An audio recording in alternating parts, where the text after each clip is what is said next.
సమాజం చీత్కరించుకునే మురికి మనుషుల మధ్య నడిచే అందమైన ప్రేమ కథ కాక్రోచ్. ఓ వేశ్యకి ఓ కిరాయి హంతకుడికి మధ్య సాగే స్వచ్ఛమైన స్నేహమే ప్రధాన ఇతివృత్తంగా ఈ సినిమా రూపొందింది. ఈ సినిమా ట్రైలర్ లాంచ్ వేడుక నిర్వహించారు మేకర్స్. మా డైరెక్టర్ పి సునీల్ కుమార్ రెడ్డి గారు ఈ క్రిమినల్స్ మీద ఒక సినిమా చేద్దామంటే మొదట నేను చాలా భయపడిపోయానండి. కానీ వాళ్ళ యథార్థ గాథ స్క్రీన్ మీద చూసిన తర్వాత నేను ఒక కొత్త లోకంలో అద్భుతంగా అనిపించిందండి. చిన్న చిన్న ప్రాబ్లమ్స్ ఉన్నప్పుడు ఈ పరిస్థితుల్ని నేను చిన్నగా ఎదుర్కోవడం జరిగింది. అలాగే ఈ విషయంలో, ఈ సినిమా విషయంలో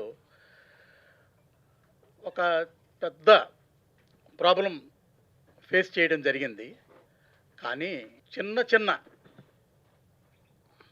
చిన్న కత్తిపోట్లతో సెన్సార్ కార్యక్రమాలు పూర్తి చేసుకుని ఈ సినిమా మార్చి 6వ తారీఖున ప్రేక్షకుల ముందుకు తీసుకురావడం జరుగుతుంది. కొత్త సినిమాలు చూసి విసిగి చెందిన ప్రేక్షక దేవుళ్ళకి ఈ సినిమా డెఫినెట్గా ఒక కనువిందు చేస్తుందని నేను అనుకుంటున్నాను. సో ఎప్పుడూ కూడా చిన్నవాళ్ళకి లేకపోతే చిన్న తప్పులు చేసే వాళ్ళ మీదే మన ప్రతాపం అంతా చూపెడుతూ ఉంటాము. ఇంత హిపోక్రసీ ఉంది ప్రపంచంలో. కానీ వాళ్ళ జీవితాన్ని చూసిన తర్వాత నాకు చాలా కొత్త కోణాలు కనిపించాయండి. వాళ్ళ జీవితంలో ఉన్న అనుభవాలు కానీ, లేకపోతే పరిచయాలు కానీ, ప్రేమలు కానీ నాకు చాలా విచిత్రంగా అనిపించాయి.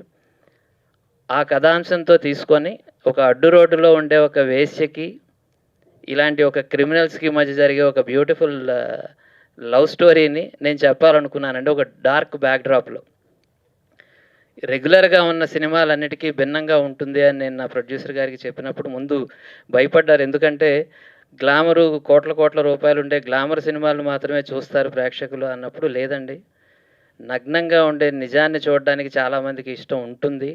మనకు తెలియని ఒక ప్రపంచాన్ని చూడాలి అనే కోరిక చాలామందికి ఉంటుంది. చాలామంది సెన్సిటివ్ ఫిల్మ్ ఆడియన్స్ ఉన్నారు. వాళ్ళందరికీ ఒక మంచి సినిమా చూపించే అవకాశం ఉందండి అని నేను చెప్పాను. ఈ సినిమా తీసిన తర్వాత చాలా డార్క్గా తీయడం జరిగింది, చాలా ఓపెన్గా బోల్డ్గానే తీయడం జరిగింది యాజ్ ఎ జర్నలిస్ట్. ఎందుకంటే నేను చూసిన సమాజాన్ని ఉన్నట్టు చూపించాలి అనే ఒక ప్రయత్నంలో డెఫినెట్గా నేను బోల్డ్గానే తీశాను. సో సెన్సార్ వాళ్ళు జెన్యూన్గానే చాలా న్యాయబద్ధంగానే సర్టిఫికేట్ ఇచ్చారు. నేను కూడా అదే అనుకున్నాను. ఇది చిన్నపిల్లలు కానీ, సున్నిత మనస్కులు కానీ చూడకుండా ఉంటేనే మంచిదే అనిపించింది. ఎవరైతే సమాజంలో ఉండే నగ్నత్వాన్ని చూడడానికి సిద్ధపడతారో, ఎవరైతే మన చుట్టూ ఉండే లోపాలను కూడా అర్థం చేసుకోవడానికి ప్రయత్నం చేస్తారో వాళ్ళందరికీ ఈ సినిమా నచ్చుతుందని, వాళ్ళకి తెలియని ఒక పాతాళ లోకాన్ని చూపించడం కోసం నేను చేసిన ఈ ప్రయత్నం జనంకి రీచ్ అవుతుందని అయితే మనస్ఫూర్తిగా నమ్ముతున్నానండి.